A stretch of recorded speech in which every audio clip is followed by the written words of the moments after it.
right. Welcome to Remix EQ Live, where we're amplifying equity with a mix of information, interviews, and inspiration. I'm your host, Dr. Erica Tate, and today I am streaming live from Savannah, Georgia, where I live. For those who are joining us today, please drop a greeting of choice in the comments. Let us know where you are joining from and the equity work that you do or aspire to do.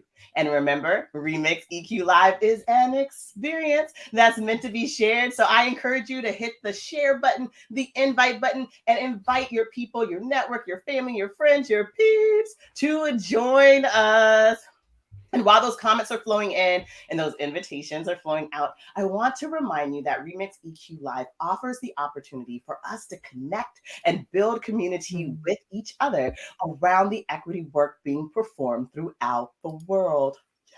And we do this by centering the work that is our guests and viewers share examples of what they do in their role or position as a way to illustrate the innovative and effective ways they advance equity in the spaces in which they live, work, and play.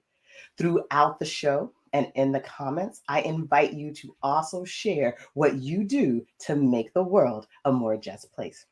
Now, we are more than halfway through season 2 of Remix EQ Live. On today's show, I am remixing Rahimeh Ramezany, who is a diversity, equity, inclusion, and intercultural specialist with her firm, Rahimeh Ramezany Consulting. She's joining us from the Bay Area, California. Hi. And also joining us is Vivian Acquah, who is an inclusive workplace wellness advocate with her company, Amplify DEI. And she's joining us from Amsterdam. That's right, y'all. Life is gone global. And on our show today, we are discussing DEI, which stands for diversity, equity, and inclusion. Our conversation will focus on how to center religion and wellness in the work to build more inclusive organizations and workplaces. So let's rally and kick off this remix. Vivian, welcome. Thank you. I invite you to introduce yourself. And as you Mm-hmm. do, please share any career twists and turns that have led you to your current role. Oh, okay. My name is Vivian Acquah, and I call myself the Inclusive Workplace Wellness Advocate. And um, a funny thing about me is my last name means water, and I'm currently literally putting out fires that are related to diversity, equity, and inclusion, whereas I want to help prevent these fires from happening. So if you want everything regarding, DEI challenges prevention, that's my jam. And a funny thing is I came into this role, this new function, because of something detrimental that happened to me, and that was I was bullied during my pregnancy. And knowing what that means, how impactful the hurt was, I wanted to be part of the solution. I wanted to be part of the change. And that's what I'm doing right now. So, my son, Orlando, some of you might know him, some of you don't. But I talk a lot about him and how he is my life coach in everything that I'm doing right now. Oh, that's great. Thank you so much for joining us. And Rahime, please introduce yourself and your career twists and turns. Thank you. And thank you so much for sharing, Vivian. So hello, everyone. My name is Rahimeh Ramezany. I use she, her pronouns. I'm a diversity, equity, inclusion practitioner and intercultural practitioner. I specialize in Muslim inclusion and equitable access in predominantly non-Muslim spaces, especially as it relates to the United States context and incorporating considerations of religion into existing DEI efforts. So as far as twists and turns, honestly, the life of someone who's neurodiverse, I have ADHD, like there isn't a moment in my life that's not a constant twist or turn. Like you cannot plan ahead of like, what are you going to do in 10 years? I have literally no idea. What are you even saying? It's been a really wonderful experience going through different workplaces, different settings where sometimes in Muslim or run organizations, sometimes in non-Muslim run organizations, and seeing how the different intersections of identity play out in those different spaces has been really incredibly informative and constructive to the work that I do today. Yeah. Well, thank you. And thank you all for sharing like your journeys and how you got here. One thing we like to do on the show is really normalize any twists and turns so that we can build knowledge about different roles and different pathways in this space. And also just to remind people that these twists and turns happen because we're searching for a place in which we want to feel valued and we want to contribute, and a place where we can feel like we're pursuing our passion and doing what we're put here to do. So I appreciate that. I always love it when guests share with our community how they arrived. Oh, and hello, good morning, Georgia. Or good afternoon. Good Maybe she's in time. my time zone. I love it. Thank you so much for joining us today. Yes. For those who are just joining us, this is Remix EQ Live, where we are amplifying equity through a mix of information, interviews, and inspiration. After Vivian and Rahimeh have shared, I know that you are inviting others to tune in. And of course, I invite you to interact with us. Post comments, ask questions as we dive into this interview. You are part of the Remix EQ Live experience. So now we center the work. This is an opportunity for us to learn from Vivian and Rahimeh about their approaches and strategies for workplace inclusion. Vivian, in your role as an inclusive workplace wellness advocate, how do you connect well-being and DEI to foster more inclusive workplaces? I make it very simple because there is something that a lot of organizations and a lot of people don't realize is when people are being excluded, it can impact their well-being. It can impact their career well-being, financial well-being, mental well-being, social well-being. And all these pillars are important for people to be productive, be engaged, be energetic, and have a sense of belonging, right? So if one of these pillars are down or maybe more, then guess what? You're not getting the best out of your employees. And on the other hand, um, well-being is, I use sometimes well-being as a Trojan horse for DEI, or I use DEI as a Trojan horse for well-being because they both they coexist next to each other, right? So I don't see them separately. What I try to make managers and employees aware that it's important to fill your cup with inclusion, with belonging, and also take the accountability in what role are you playing in this whole inclusion game? What are you doing? Because pointing the fingers towards the managers or organizations is not always helpful. Look yourself in the mirror and say, what am I doing? Am I being part of the solution or am I being part of the problem? Oh, thank you. I love your sneak attack with the Trojan horse, and no matter which way that you go, you're gonna like Yeah. figure out how to Mhm. create a space in which people feel well and feel that they can thrive. And I Mhm. also like the idea of really thinking or having people think about the accountability and the role that you play, even like a manager, or even as a colleague, right? And trying to make these spaces inclusive for everyone. So thank you. And I love that you're bringing well-being and wellness into this work of inclusion, because as you explain it, of course, it makes sense, right? That we would consider this like stress that's caused from exclusion, like you said, but we don't often see the work that leads with well-being. So thank you for sharing that. And Rahimeh, you also approach DEI work differently than many. And so we look forward to you providing us with some new frames and lenses for this work.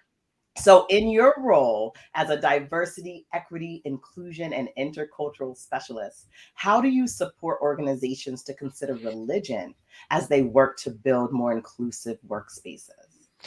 So I want to work with organizations. A lot of the times when they do DEI work, they have covered race, they've covered gender, they've covered sexual orientation. Sometimes, like I'm starting to see disability and neurodiversity included as kind of like the next up and coming more well known and spoken about like identity groups. And those are all very important to discuss and do work around equity, inclusion, diversity work. Absolutely. And also something that I don't want to say like is like the lowest bar down in the like thought process of it even occurring to people is religious identity and the inclusion and equity work that needs to be done around that. And the idea being is that most people around the world, not just like I'm settled in the US American context. However, around the world, most people identify with some sort of religious or faith identity. And so the process of just like, let's just pretend that no one has any religious identity, along with other identity groups that we also discuss, like just check that at the door. Just don't be yourself. Try and ascribe to white supremacy norms as much as you possibly can, and we'll penalize you if you don't, right? Like, so it's not just like if you can, like that would be nice. It's like, no, we're actively gonna discriminate against you, like give you a hard time, your finances for your health, yourself, your family, like all of these things are at risk. Jobs, like I don't know, some companies with all the hullabaloo around quiet quitting and stuff like that is like, people go to work so that they can sustain their lives, right? Like it's really serious, especially in the United States. Our healthcare is tied to it and so on. There's social implications of losing your job, and many other things like that.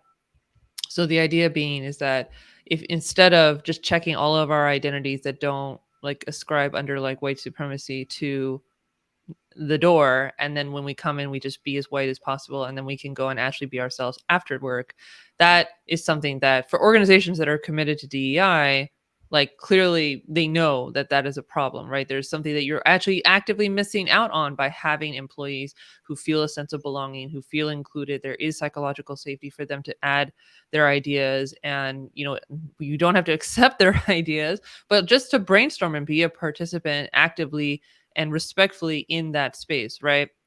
Hopefully, if you've hired them, you really believe in their abilities, right? So, like, why wouldn't you make use of their full expertise that they would be willing to offer? So, part of that is religious identity. Like, that is a part of people's identities. Not everyone practices a faith or religious tradition, and that is totally fine.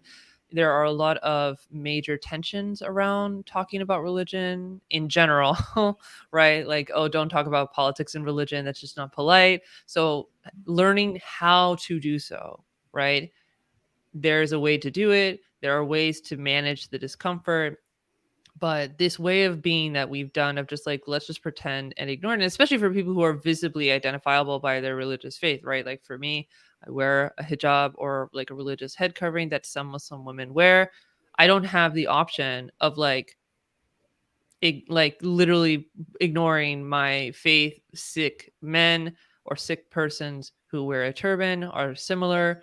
There are other identifiers physically that people can't avoid. Anyway, with that, I'll just stop. So it's about bringing in religious identity into, okay, we know there's tension, but this pretending that it doesn't exist is absolutely not constructive. So how do we do that? Yeah. Oh, I think that's great. I mean, I think within the DEI space, especially when we're talking about inclusion, as organizations push to diversify or the representation, right? Like, what are they asking for people to check? And so creating this space where people can bring their whole selves to work, because their whole selves are, as much as they want. Yeah, right. for me, like I tack on like bring their full selves to work, like in as much as they wish to. Because like I feel like there's another swing. And Vivian, I promise I will stop and then pass the mic to you for sure. No. I just want to like acknowledge. For me, I just wanted to make sure to know for myself personally, I very strongly believe like the pendulum can swing a little too far the other way. I've seen people comment where they saw, for instance, a job description. This was like months ago or something, and they posted about it online that like in the bottom of the job description was like mandatory fun. What? Like if you're gonna force us to do the like we the same thing problematic when there's a heritage month and they pick out the people from that heritage group to speak on the topic, even though that has nothing to do with their job description. They might feel incredibly uncomfortable doing so. You're not paying them for this extra service, like nothing. Right? So just like bringing ourselves fully and authentically to work in as much as we wish to, and also keeping in mind like organizations can't just like say verbally, hey, we want you to be able to do this. Like, you Mhm. have to prove that there is psychological safety, that if I bring up something about my identity, not only like from a interpersonal well-being standpoint of like it's going to be very difficult to be like rejected or disrespected because I've shared something and then you react badly to it, but then also, am I losing a promotion? Am I not as professional in my colleagues' eyes, which then can have very serious implications to my career and therefore like sustaining my life through finances. Vivian, I'll pass to you for sure. I just wanted to add, thank you, Rahimeh. Oh, I just wanted to add what you said, right? It ties into, do we want people to wear the multiple masks, Mm, or do we want them to come into the workplace and be their full selves? But also, this ties into the moment that you are asking somebody to assimilate mm, to the norm or to the workplace mm, culture and leave their parts of themselves behind, that can cause imposter syndrome, that is activating tokenism, and that mm. can cause people to quiet quit, right? This is whole trending thing Yeah. of quiet quitting. But then again, what are you doing to ignite their inner flame? Mhm. Mm, Yeah, thank you guys for sharing that. I Hmm. appreciate like the nuances you bring to this work. It's not just about everyone feeling included, but feeling included in the ways that they want to, mm, right? In mm, the mm. ways that matter to them, and then also in ways that like lights them up, you know, Yeah. or lights their fire, as you were saying, Vivian. And so, thank you also for just sharing these examples and these strategies and tools. That's part of the work here in our Remix EQ Live community. We want to add to our repertoire some of these ways for promoting inclusion and work in community spaces. But it also gives us an opportunity to really like, visualize or get a sense of the important work that you're doing so that we can learn from you about the experiences and people and places that you're serving. So I wanted to turn to tools just a little bit more Mm. with you, Vivian. I want to know, how are you leveraging technology to increase inclusion and activate change in the workplace? I have this robot behind me for a reason, because I am a nerd and I am a geek. But I am collaborating with my business partner Anita Abaisa, and we are changing the DEI phase. The reason why I say that is because we are using virtual reality where people can literally stand in the shoes of the other person, right? Rahimeh was sharing that she has ADHD, right? And she also shared like seeing things from her perspective because of her religious identity. What if somebody would walk a mile in her shoes? What if somebody would walk a mile in my shoes and see all the hidden isms, hidden actions that cause exclusion? Because it's very easy to say, why didn't you tell me something? Or Peter did not do that. Peter is a nice guy. But if you would experience the way Peter would make me feel, Mhm. so that you can see what is wrong with Peter's action, I think something will unlock with you. Not I think, I know something will unlock with you. So I call this tool the empathy unlocker, because the world is lacking empathy. The world is lacking empathy. We assume that it's very normal to go to the workplace and consider people, but do you really know what it means to be myself? Right? Do you really know that maybe I'm working at the organization because I need the health insurance? Maybe I'm working for the organization because I'm not only taking care of my family, but I'm also taking care of other families as well. Maybe I'm working at your organization because I want to level up my personal and professional development, right? Do you really know how it feels to be uttered in a workplace? And that's where this tool, I am so in love with this virtual reality tool. And mind you, it's a tool, it's not a one stop solution, it's a tool. But the thing that this tool does is it diminish the non conversations.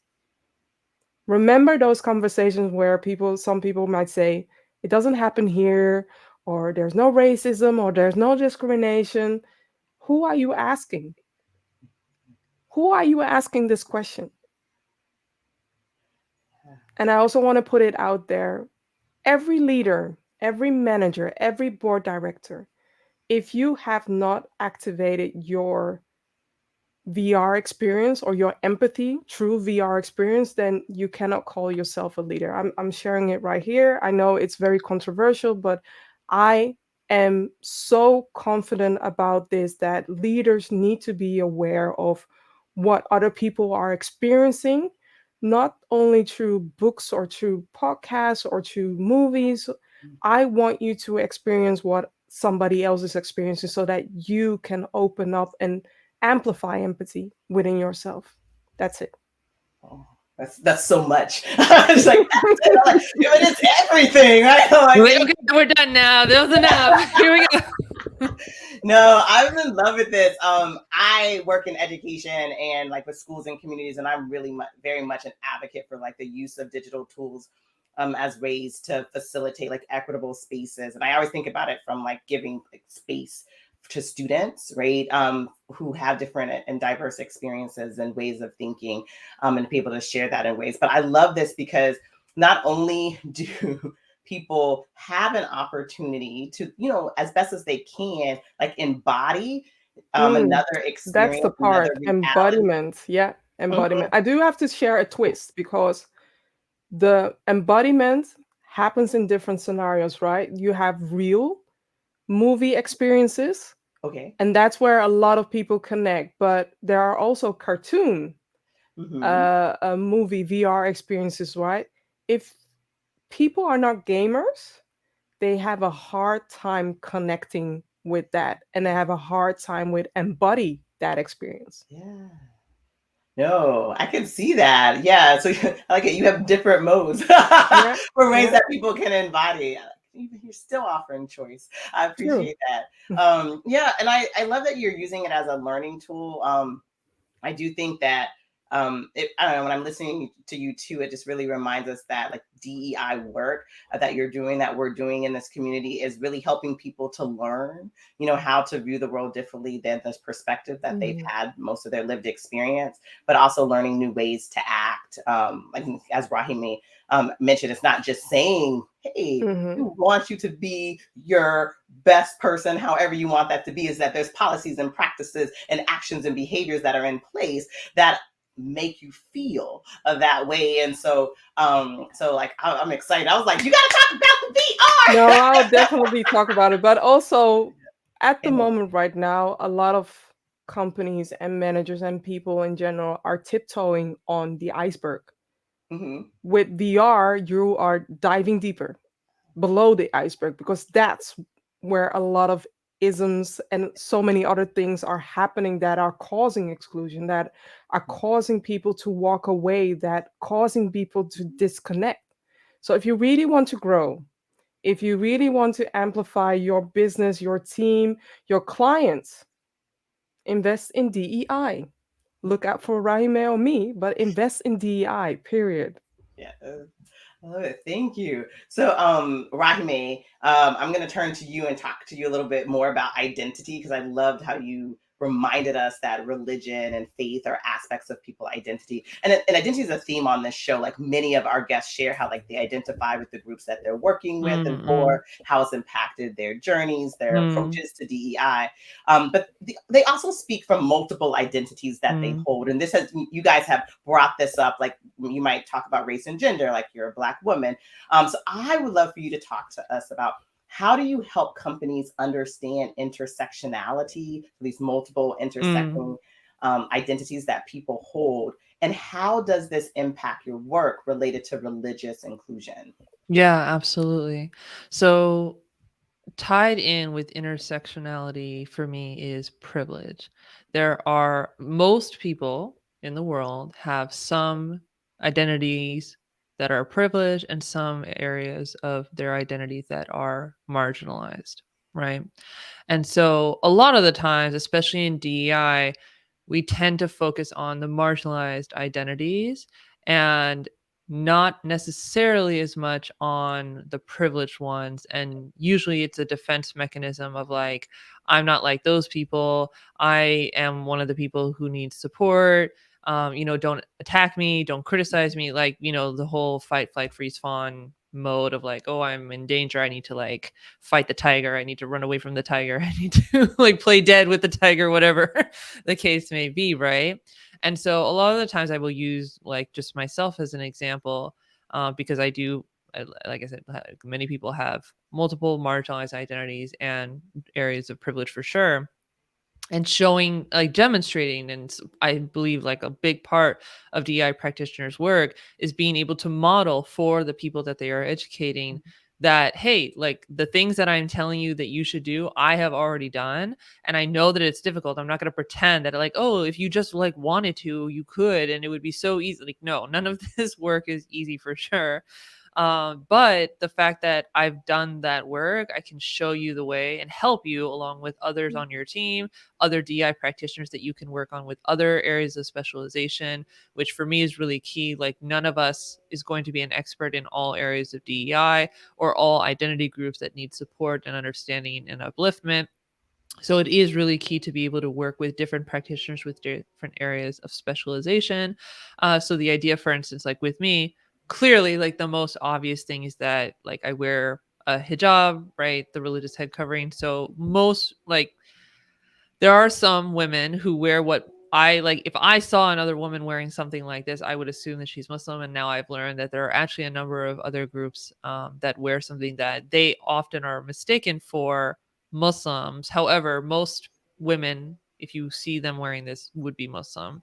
I just want to like have that caveat to just make sure that you check. I've met someone recently who is Eastern Orthodox Christian who wears a veil, and I've met someone who's pagan who wears a veil for their religious identity. So yeah, like it's like all the very, intricacies of religious faith, playing a part. So the idea being like, that's very obvious about me. However, also very obvious about me is that I am very lacking in melanin, right? And the idea being that there are many Muslims, especially for me, like my heart goes out to my sisters in faith that are Black and brown, that if even if they wear hijab, they don't wear hijab, whatever the case may be, like they have an area of marginalization that I have privilege in, right? And so the idea being for me is not to feel like, oh, ashamed of myself, I should not exist, I like am apologizing for things I didn't do, or like none of like that kind of like like self-hatred, but being about, okay, I have this privilege, it's not something I earned, it's not something that I necessarily deserve. It's something that white supremacy has given to me because of something outside of my control. So what do I do with that? I can use that to lift up other people so that they have equitable access and inclusive access to the spaces that I am more readily given access to, right? So for instance, especially when I do speaking engagements, I make very clear about like I try every single time to mention like I am very pale skinned, and intentionally I don't use the word fair skin because I believe that fair skin gives like a positive connotation to being pale skin. So I jokingly put like lack of melanin and so on. But just the idea, right? Like that this isn't something that I like, it's not a positive, it just is, right? But there's a lot of people who have internalized white supremacy that like would see me, and even though I wear a scarf, yes, like they're going to treat me better because I have paler skin, and I don't know if it's clear, but I also have hazel eyes. And I've gotten a lot of comments like, oh my god, your eyes are amazing, like that's cool, I appreciate the compliments, but again, it's not something that I inherently am like deserving of good treatment or stuff like that, right? um so just being very aware of that, again, being neurodiverse, this, it was literally this year that I learned that I was neurodiverse. Even though I have been neurodiverse my whole life, it wasn't something that I just like grew into. So that has given me so much self-compassion and self-love compared to all the judgment, even just to myself, that I had like, oh, I'm a bad person, oh, I'm not good at things, oh, why can't I X, Y, and Z things that are just like, oh, this is what ADHD is about. And being able to speak on that, a lot of the times people don't see folks who are not, I'm sorry, like white, with no other externally obvious identities, um, in the neurodiversity space. So anyway, on and on and on, showing about, you can see how I model my own understanding of my own intersectional identities and how they play out, my privileges and how they play out in different spaces. And even if someone were to look at me with my marginalized identities, my areas of privilege very much are present at the same time. I am never, none of us are ever like one part of our identity at this like one time.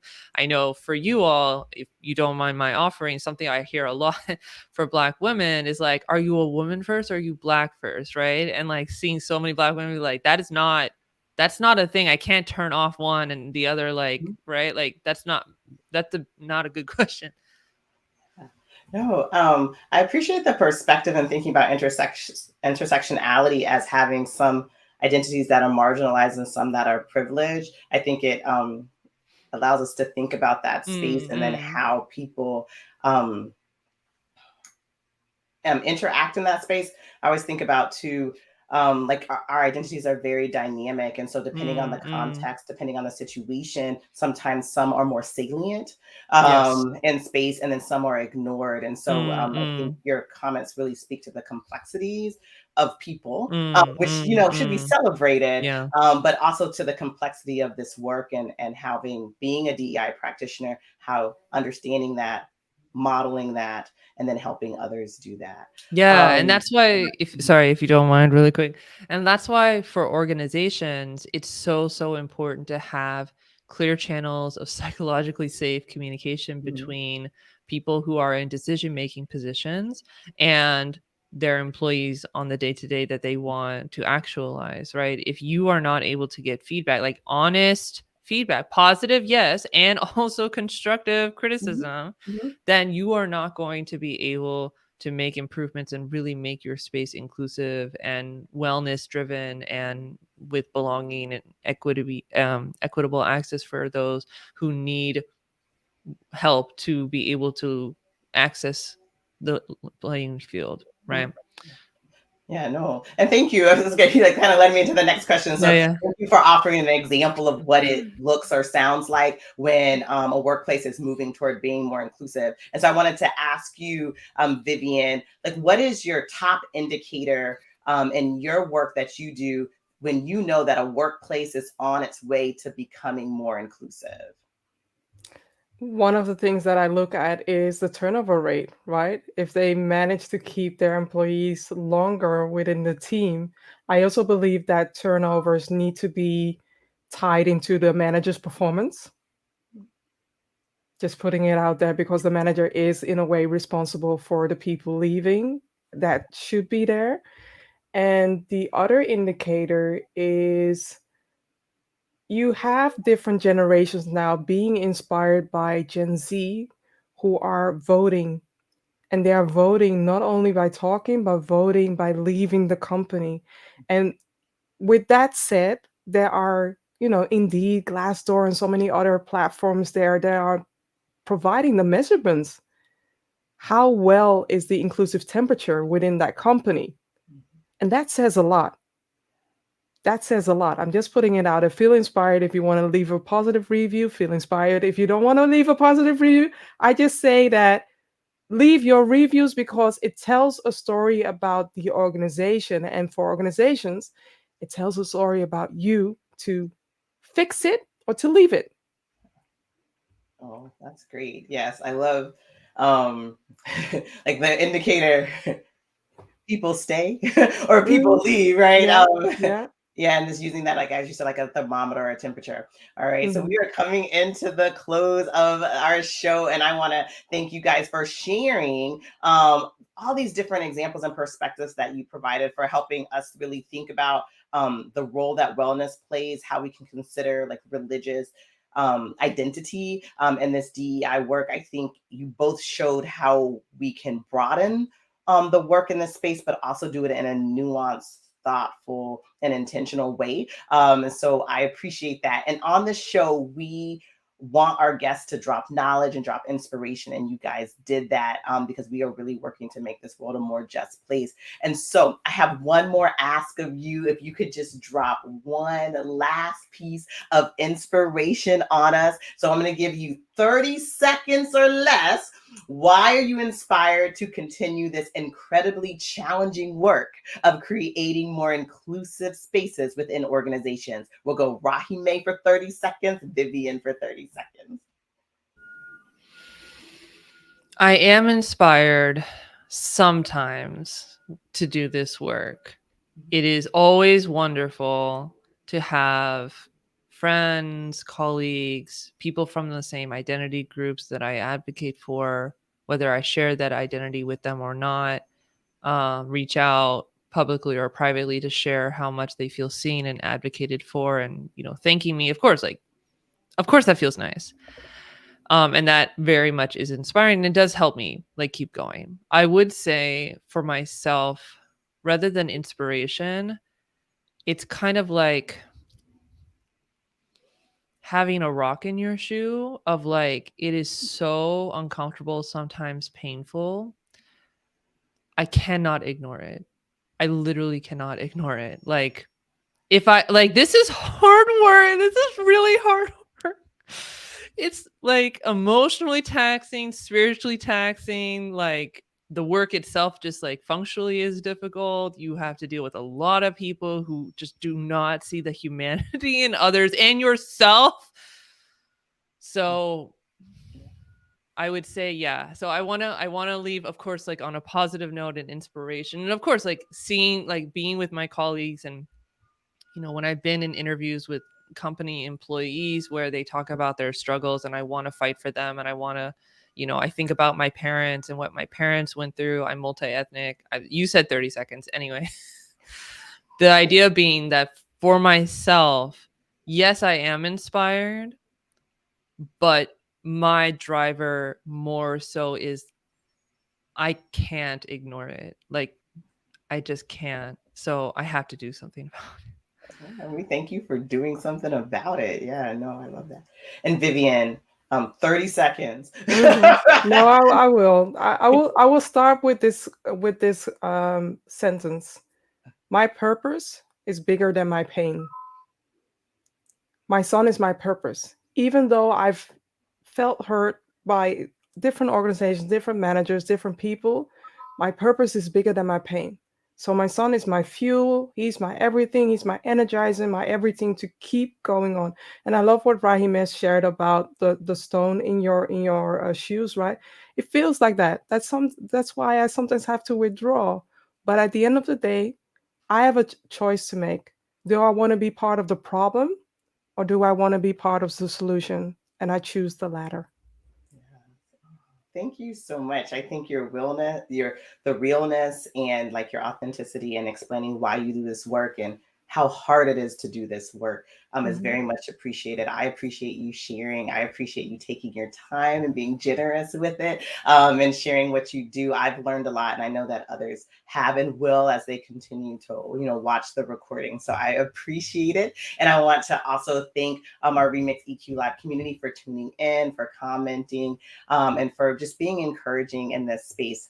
I will be back on Friday, October 14th at 11:30 a.m. Eastern. Our topic will be access to innovative digital learning with guest Jean-Claude Brizard, who's the president and CEO of Digital Promise Global, and Dr. Nicole Pinkard, who's an associate professor at Northwestern and the founder of Digital Youth Network. So watch your feed and check your inbox so that you have the details to tune into the next show. Until then, visit the Remix EQ Live webpage for past episodes and more information about our inspiring guests like Vivian and Rahimeh and our upcoming shows. Learn why Rally is the battle cry for this season of Remix EQ Live as we recognize, appreciate, learn, love, and take care of you as you work to make this world a more just place. And while you're there, please poke around the website and learn a bit about my business, Blue Knowledge, which advocates and advances equity in schools and communities. You can also follow us on LinkedIn. And of course, I invite you to connect with me here in this space. Thank you, Remix EQ Live community. Thank you, Vivian. Thank you, Rahimeh. I appreciate your presence, your insight, your knowledge, your wisdom. I thank you for keeping us in the fight to make this world a more just place. I'm Dr. Erica Tate, and this is Remix EQ Live. See you next time.